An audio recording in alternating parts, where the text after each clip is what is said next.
So one, before we move to the panel, we planned that we would use about 1.5 hours for this. So before we go to the panel, I have Mr. Funso Wanso here. If you want to say one or two things before we just go straight to the panel. All right, thank you very much, Walala, and I appreciate all of you, Laulu, Gary, and every one of you that has done in here. Everyone said, remarkable things. For me, I started up my career just like the Tokwe did. I started out working out in a communications company then, and I was really pretty much working for free. I had the opportunity then to learn to write codes, and my aim then was to learn to write codes so I could build engineering softwares. I did get a job but before that, and I think I've just hammered on that a bit. Before that, I met this lady who worked in Shell at the moment, and this was, I think, 2005. What she did was that she gave me a textbook. Really, I went to meet her for mentorship, and then she gave me a textbook. That happened to be Campbell, Campbell volumes 1 to 4. Volumes 1 and 2 rather.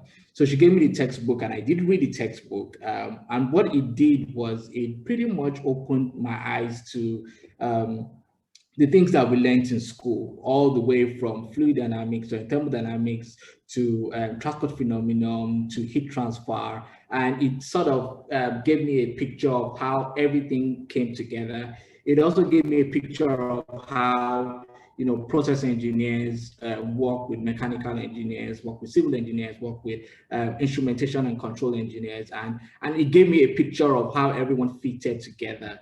And so the next couple of months, I was called to write a test for an engineering company, and I went for an interview. And basically, all the things that I was asked were probably not go past chapters 2 of it.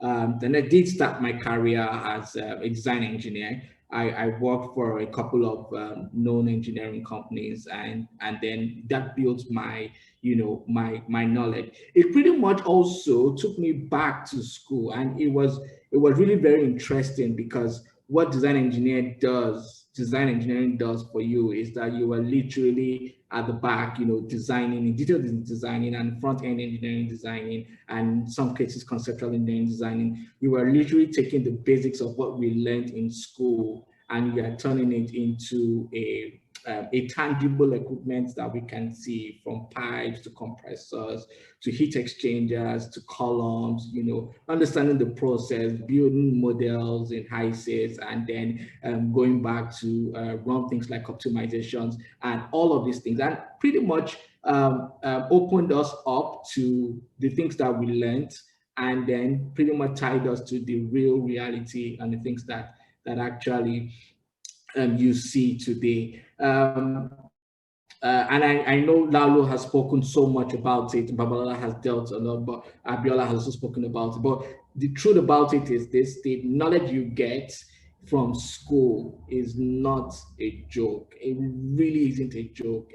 The things that you're learning, the theories and the concepts that you're learning is really not a joke.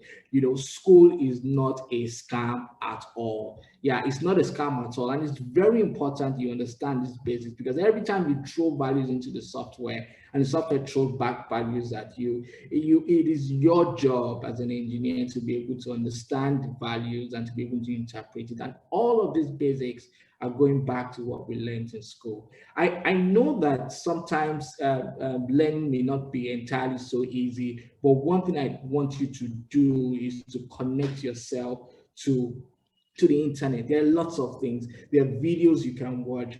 There are YouTube channels you could go to, and all of these things. And these are the things that actually builds one.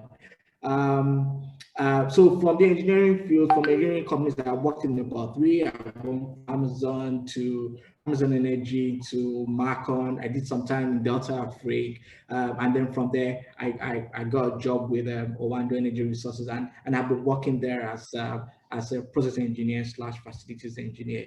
The last thing I also wanted to say is this: school does two things for you. The first thing it does for you is to feed you with knowledge, and I think it was Lalo who said that knowledge has to be practical. You have to find a way to practicalize the knowledge that you learn, that you have learned. So you need to ask yourself questions. So how does this work in the real world, and what exactly am I going to get from this? The second thing with school is this: school opens your mind. The mind works like a circuit, right? There's a neural paths that are open every time you learn something, and that's why everyone has spoken. You should never stop learning, never ever stop learning, because what it does is this: it opens your mind, and because your mind is active, you can relate things, and your prefrontal cortex is really on point, and it's easy for you to process data, take the data, process the data, and get out the things that you want to get out of it. So never stop learning, never ever stop learning, never stop asking questions, never stop researching, never stop connecting. These are the things that are really very important and are really going to take us through. Thank you very much, Bala, for this time. Yeah. Okay. Yeah. So thanks a lot, Funsho.